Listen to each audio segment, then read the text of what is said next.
Ces partisans de Gilles Plattret réunis hier à Chalon-sur-Saône, ils se sont retrouvés sur la place de l'Hôtel de Ville où ils ont scandé des « On a gagné ».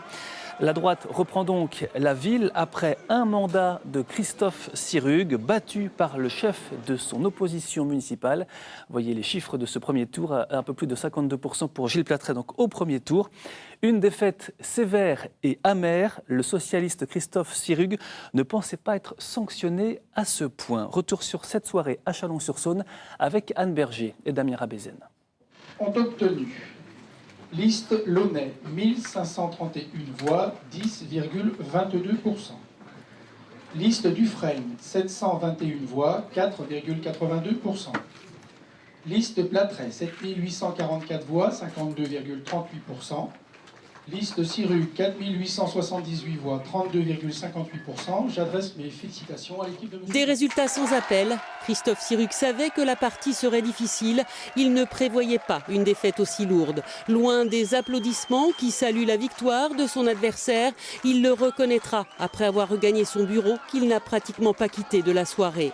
Ce qui est très surprenant, c'est qu'à aucun moment dans la campagne, on ne nous a interpellés sur la politique nationale. À aucun moment, sur les marchés ou sur les porte-à-porte, nous n'avons été interpellés. C'est un peu une contestation silencieuse qui s'est exprimée ce soir. Et donc, forcément, c'est un peu compliqué à analyser, alors même que nous n'avions pas d'éléments qui nous permettaient d'imaginer une telle réaction de l'électorat.